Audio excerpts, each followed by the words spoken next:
here. So the city and town sheriffs collaborated, they worked together, and they recreated Salem's Friendship.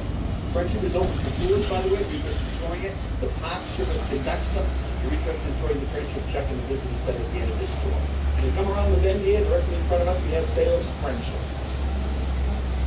Now, we're ready to stop down here for our tours over in front of the Sea Level Oyster Bar. We're trying to catch the trolley later on during the day. We try to get here about 10 past and 40 past the hour. So with traffic in Salem, we have to cut us a little slack on that, please. We'll be along as soon as we can. Anyone who's just getting on here. Because we actually Pickering Wharf directly in front of the trolley, it's your local liquor store that's called the Bun Hole. Now, a bun hole is actually the hole in the side of a wooden keg. You go to the actual liquid contents inside. So 50 years ago, it made perfect sense for a liquor store in Salem waterfront to call themselves the Bun Hole.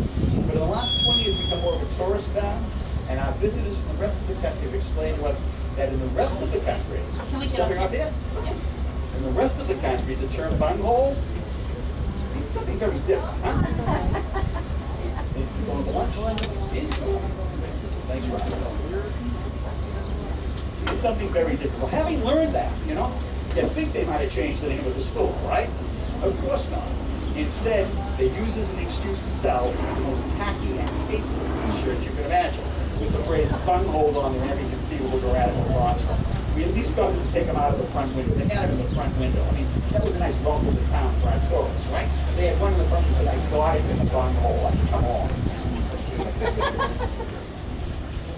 So directly across the way there, kind of opens at noon today because it's Sunday. We have Bunhole Liquors, only in Salem. We're going to make a right as we get into the maritime part of town. We see a original warehouse dates back to the 1800s. Ordinarily, the old park service will be showing a film reel on Salem's maritime history. The federal budget cutback is shut down. We're hoping to get it reopened this year, but that's probably just not going to happen. We are going to get to see a much better view of the Friendship here, though. And the Friendship is more than Salem's Derby Walk. Now, Salem's Harbor is actually relatively shallow. So as the size of the ships increase, they kept filling in the harbor trying to get to deeper and deeper water. Prior to the Derby, the wealthiest families here in town, they can extend their walk 1.5 mile up the harbor. There's a little lighthouse at the end, as you can see it, only a half mile away from there. But first of all, this little brown structure here, this is the warehouse. And then we have the Friendship, or it's Salem's Derby Walk. And the little lighthouse at the end of the walk is a half mile away from there. On the other side of the street, under a large carved golden eagle, we have Salem's new customs house. That's where Nathaniel Hawthorne worked as surveyor for the port of Salem in the 1840s. By then, Salem's not much of a port anymore. There's not much old Nathaniel to do all day but sit around and write stories. Works out pretty well for us here in Salem. In fact, the first chapter of the Scarlet Letters entitled The Salem Customs House, you got to dig up in the attic and finding the Scarlet A that has the grid embroidered for itself. The brick building there is the first brick residence of the city of Salem. That's your wedding gift. Goliath Tasker Derby, America's first millionaire, on his wedding day for his father. He and his bride were in it. Soon too small, he builds that larger wooden house next door for her. Well, she's married to America's first millionaire. She's not waiting in a wooden house. Can you wait right here for a second, Paula? She's not living in a wooden house. He's got to build her a brick mansion downtown Salem. He builds her that brick mansion downtown Salem. They move her to that, and they're both dead inside of 6 months. Might be a moral there, just saying. West Indies goods store here.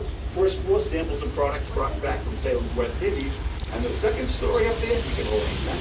Second story up there is a legend about what went on upstairs there. It was said that upstairs there were available other entertainments for sailors. And since sailors on the Parker Brothers didn't think they went upstairs and let them off. Sailors and photos would coordinate. We're coming to the oldest candy company in America, your pepper company. We were shipwrecked off Salem's coast through the 1800s, and she's left that, she got nothing. The locals in town feel bad for her, they take up a collection. She takes all the money, she goes out, she buys a whole barrel of sugar, and she starts making candy. They make candy right up here since 1807. And this is where Oprah Winfrey orders her turtles from, by the way. Salem's the old upper company. They're a special order. If you start noticing Oprah's putting on the weight again, it's probably our fault. She gets her candy right there, huh? Okay, this is the house at Seven Gables site. Unfortunately, we can't see the house at all in the parking lot. It is a regular stop on the tour anyway, so people want to step off and take in the tour. We have 2 trolleys on the road today, so there'll be one back here every half hour.